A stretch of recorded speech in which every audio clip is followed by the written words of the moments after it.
プロローグ、夜空に願いを込めて。1998年11月。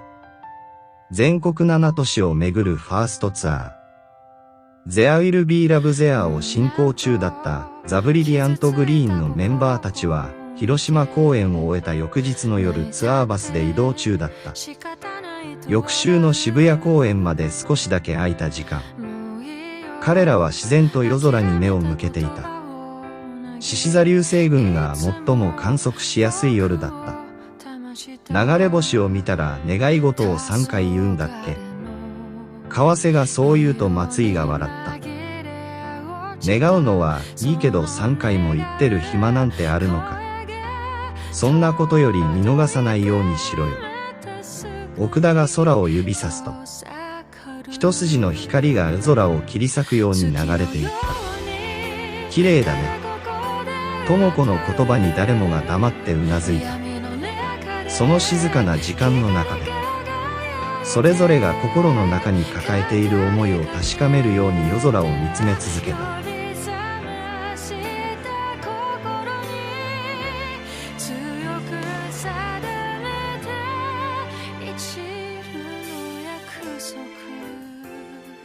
第一章、時代の転換点。1999年の幕開け。新しい年が始まった。メンバーたちの間には漠然とした期待と不安が入り混じっていた。前年の日本は明るい話題よりも暗いニュースに覆われていたが、その中で There Will Be Love There が成功を収めたことはバンドにとって大きな支えとなった。しかし音楽業界は急速に移り変わっていた。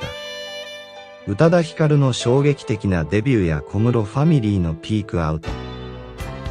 さらに洋楽ファンと J-POP リスナーの間での壁が目立つようになっていた。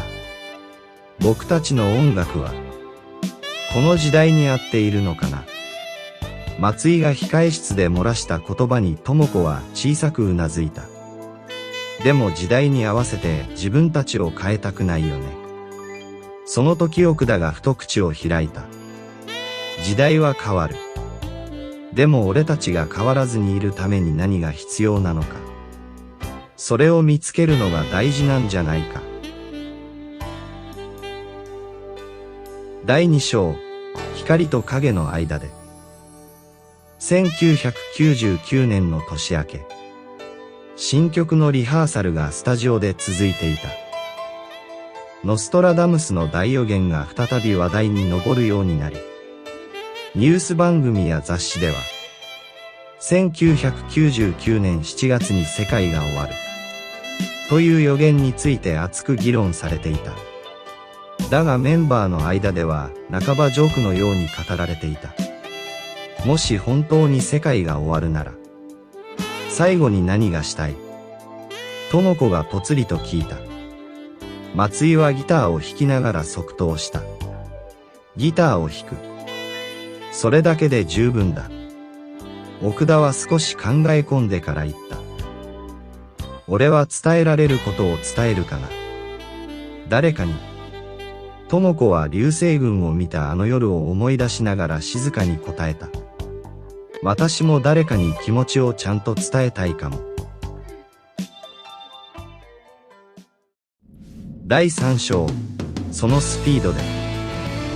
4月上旬ついにバンドとして1999年最初のライブを迎えた。ライブ当日、智子はステージの上で心からの歌声を届けた。暗い話題が多かった1998年から、どこか不安を抱えた1999年へと進む中で、この曲はまるで、今を精一杯生きることを象徴しているかのようだった。観客の中には不安や迷いを抱えた人々もいた。だが智子の歌声とメンバーの演奏は彼らの心を静かに照らしていた。今この瞬間を生きていこう。というメッセージがじわじわと伝わっていった。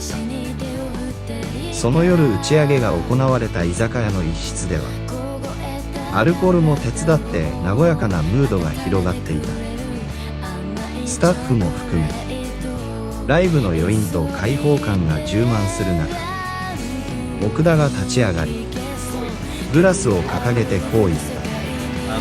みんな最高だね。その言葉に場の空気が一層温かくなった。スタッフやメンバーたちは一斉に笑い拍手を送り乾杯の声が響いた。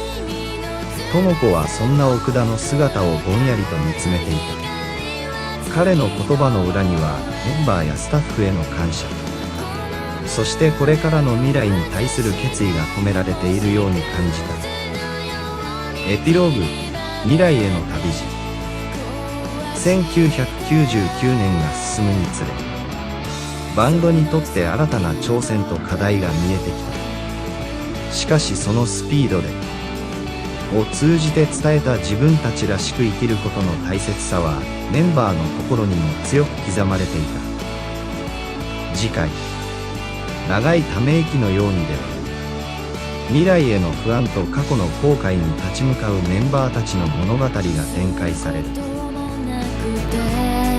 夜も昼もあくびしたり泣いたりした